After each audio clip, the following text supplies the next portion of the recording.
Hi everyone! Today we're going to learn about sustainable eating. Firstly, I want you to think about your last few meals. What were they made of? If you ate fish or meat, where did it come from? Was it caught or raised locally, or imported from another country? How was the fish caught? If you want to, pause the video now for a class discussion.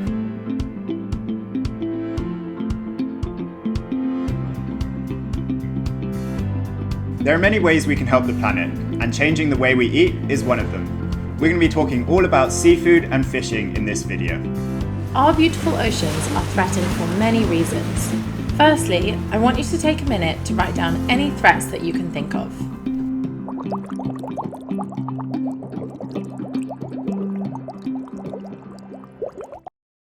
You might have written down plastic pollution, which is a great example.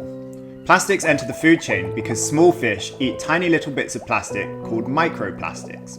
Those small fish then get eaten by bigger fish, which get eaten by humans. This means we could be eating microplastics when we eat our seafood. Did anyone write climate change? Climate change is causing the oceans to warm, habitats like coral reefs to die, and food webs to be disrupted. Some of the biggest contributors to climate change are the meat and dairy industries. These industries use up a lot of land space, which causes ecosystems like rainforests to be deforested and produce a lot of harmful greenhouse gas emissions. But one of the biggest threats to the oceans that people often forget about is fishing. When you think of fishing, you might picture a fisher out on a small boat with a rod and line catching a few fish for their family. However, most fishing boats are bigger than this, and there are over 3 million of these commercial fishing boats operating in every part of the world's oceans. Commercial fishing boats use huge nets that can be big enough to hold several jumbo jets, and baited lines that can be over 28 miles or 45 kilometers long to catch hundreds of thousands of fish and other animals at a time. Because there are so many of these boats fishing in the same areas, fish populations start to shrink really fast because they can't reproduce fast enough to keep up. This is called overfishing. Overfishing reduces some animal populations so much that they are endangered with extinction.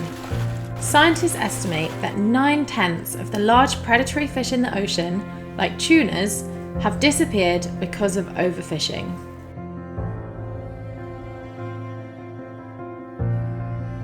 To make matters even worse, many of these fishing boats use equipment that harms the environment. For example, by dragging heavy, weighted nets along the seafloor, bottom trawler fisheries destroy precious habitats like deep-sea coral reefs and all of the animals that rely on these habitats to survive. Not only is overfishing a problem, but bycatches too. Does anybody know what bycatch is? Bycatch refers to animals that are caught accidentally in nets and lines that are targeting other species.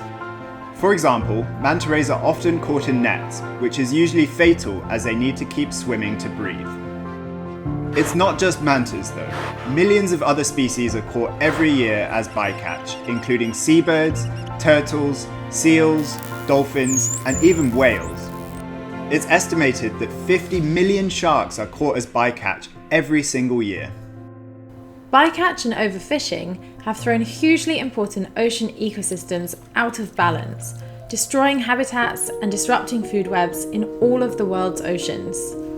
When an ecosystem is out of balance, it becomes less healthy and can't fight the effects of climate change or pollution very well.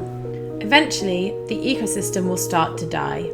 This impacts humans because we rely on healthy ocean ecosystems for our survival.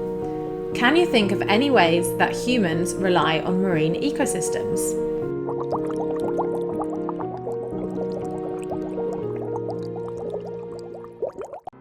We must keep our ecosystems healthy as they provide us with food, over 50% of the oxygen we breathe, jobs in fishing and tourism, as well as coastal protection. The ocean also helps to regulate climate. Can you think of any ways that we can help the ocean?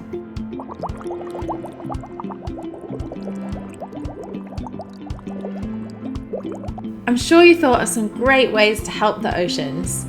Did these include using less plastic products, travelling by car less, or saving energy around the house? These are all great things that we can all do to help save the oceans. However, for some of us, one of the best things we can do to fight overfishing and climate change is to change what we eat. By eating more local food and less seafood, we can send a message to governments and big companies that we won't support overfishing and help to reduce fishing pressure on our wildlife. Did you know that a third of fish caught from the oceans are used as food for farm animals? That means that eating less meat, especially red meat, is another great way to help fight overfishing. Livestock farming is one of the main causes for increased greenhouse gas emissions, so eating less meat and dairy can also help us to fight climate change. Not only is eating less meat, fish, and dairy good for the planet, it's also great for our health. That's right, by eating less fish, meat, and dairy, we're helping our bodies to fight heart disease, diabetes, and cancer, and could ultimately help us live longer. The best thing about eating more plant-based food is it is easy and delicious. Try and think of ways that you and your school, your family, and your friends can help the planet by considering different meals. For example, for some meals, you could swap meat for beans or try tofu instead of fish. See what vegetarian options your supermarket has to offer. Perhaps they sell plant-based sausages or burgers that you could try. Many schools have Meatless Mondays in their canteen, when they remove all meat and seafood from the menu for one day. We know that every school and every individual is different, so do what you can with the options you have. Every little helps. It is incredibly important to always maintain a healthy diet. Swapping meat and fish for breads, pastas, or sugary and fried foods won't make you healthier. So today, we're going to learn how to make a delicious and healthy plant-based meal that helps both us and the environment.